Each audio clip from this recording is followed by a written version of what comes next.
It was a dramatic finish, but the Seahawks get the win 20-15 over the Washington football team to improve to 10-4 and clinch a playoff spot. What's going on? Jackie Montgomery with your Week 15 game recap. Well, it was smooth sailing through 3 quarters, but a 4th quarter rally by Washington got the heart rate pumping. Thankfully, the defense came up with some big stops to secure the 20-15 victory. Well, this is a really sweet win for us. The defense continues to play really, really good football. They played great all day long. We had a couple of lapses in there when they got to dinking the ball around, and they did a nice job moving it, give them credit. When we had to have it, finished the game off. Guys rallied and nailed 3 sacks in the last drive that really obviously changed the football game from taking away their chance to win. I really like that football, and you saw it was the same last week. I'm hoping that we can keep carrying it out, keep playing the kind of complementary football that really gives us a chance to be really hard to beat. We'll start off with the offense. Another effective day running the ball for the Seahawks. They finished with 181 rushing yards on 26 carries, including a 50-yard rushing touchdown by Carlos Hyde. Running back Rashad Penny also finally made his return after being out for over a year. Offensive line did a great job right there. And right there, I was following Hollister. He actually took me to the end zone, so I followed him, and he was my convoy to the end zone for 6. I thought the consistency of all of our guys, they all had 50, 60 yards in there. Russ had a big play in there that pumps up the yards. But I think the running game is really alive for us, and I think when you play us, you gotta get ready. For Rashad to get a couple carries, that's all we hope to get, 4 or 5 carries if we could, just to break him back in. This is a long recovery and return. We just wanted to get him out there, and so he did it. He's played in the game, and now next week we'll be able to do more with him and use him more. So that's worked out perfectly well for us today. Washington's pass defense ranked 3rd in the NFL coming into the week, and they provided some problems for the Seahawks. Russell Wilson finished with a season-low 120 yards, completing 18 of his 27 passes, a touchdown, and an interception. Right tackle Brandon Shell was inactive for the game. Backup Cedric Ogbuehi got the start, but the change didn't seem to matter. The line provided gaping holes for the running backs, and for the 2nd straight week did not allow a sack. This is a tremendous pass rush team. They've got 4 number 1s or whatever, up there hauling ass at you, and they didn't get Russ. That was awesome. That's how they have won games. By like we did at the end of that game, this game today. You saw a pass rush today. That was big time. Well, that's how they've been playing, and that's why they've won 4 or 5 in a row, whatever the heck it is, and it's why they're leading their division and all. And we didn't let them have it today. They did not have the pass rush day that they've been having, and that's a tribute to the guys up front. It's a tribute to the plan, and then Russell carrying it out, but getting the ball out of his hands all day long. Well, I thought the offensive line, they were great all day.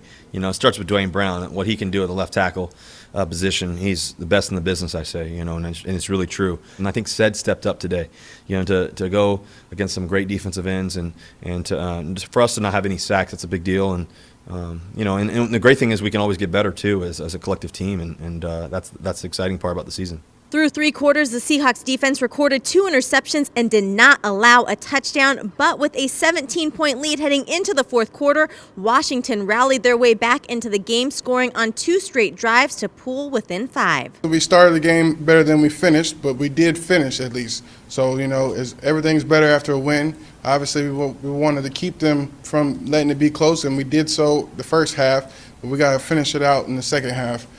But at least we finished it out in the 4th quarter when we needed to. I thought we played outstanding. We had probably 2 drives that I wish we could have got back. And obviously we wanted to, shut them out, not allow a touchdown. Obviously, from the previous week, we had that mindset going in, just being dominant. At the end of the day, some mistakes happen, but the good thing about it is we came out victorious, and, we can correct those mistakes and move forward. I thought we played good football, especially in the first half. I just feel like, we got to keep working on. We got to get off the field on 3rd down. Like, it's no other way to sugarcoat that. We got to get off the field on 3rd down, and that's on the guys playing. So we got to figure it out, and that's including me. With just over 5 minutes left in the game, it all came down to the final Washington drive, but the Seahawks defense stepped up big and the pass rush came alive with 3 sacks. Carlos Dunlap coming up with a huge one on 3rd down. Defense bowled up. Alton went and got the strip sack.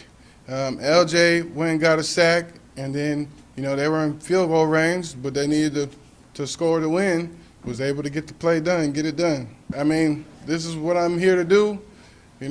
Russell said, Carlos, we need a play, and I was just happy to be able to deliver. I was so fired up to see them answer the finishing challenge like that.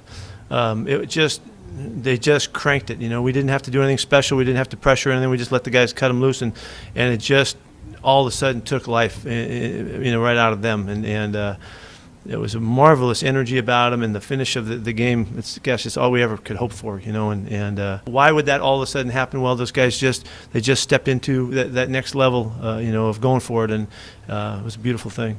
In the last 9 seasons, this is the 8th time the Seahawks have earned a trip to the playoffs and double-digit wins. Man, this is what you dream of. It's one step at a time. Obviously, it's pretty cool to clinch it, but we got a big game coming up next week, man, and I tell you what, looking forward to that, man. It's a really big deal. There's a lot of stuff that happened. Getting 10 wins is a marker, and being in the playoffs with games to go, that's a beautiful thing. We're playing for everything, and which is great.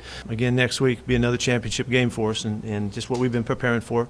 To be back in the playoffs, it's great. It's huge. It gives us a chance to try to do what we want to do, and that's to win the Super Bowl and try to bring another Super Bowl back home to Seattle. I think that, it's been a crazy year just to think about everything that we've had to go through with COVID and the whole process. It's been a challenging season, and to be able to come to this point where we know that we have another chance to keep going is a huge deal. It's definitely a blessing for sure. I'm grateful to be able to be back in the playoffs again. Something that you can't take for granted. There's some of the greatest players to play. You've never been to a Super Bowl, never won a Super Bowl, or never even been to the playoffs sometimes, and I think that's to be able to go back, and it's definitely a blessing. It's a testament to our team as a whole. Well, that is going to be a fun plane ride home. Well, once again, the Seahawks get the victory, 20-15 over Washington, and improve to 10-4 on the season. Coming up next in Week 16, a huge divisional matchup against the Rams right here at Lumen Field.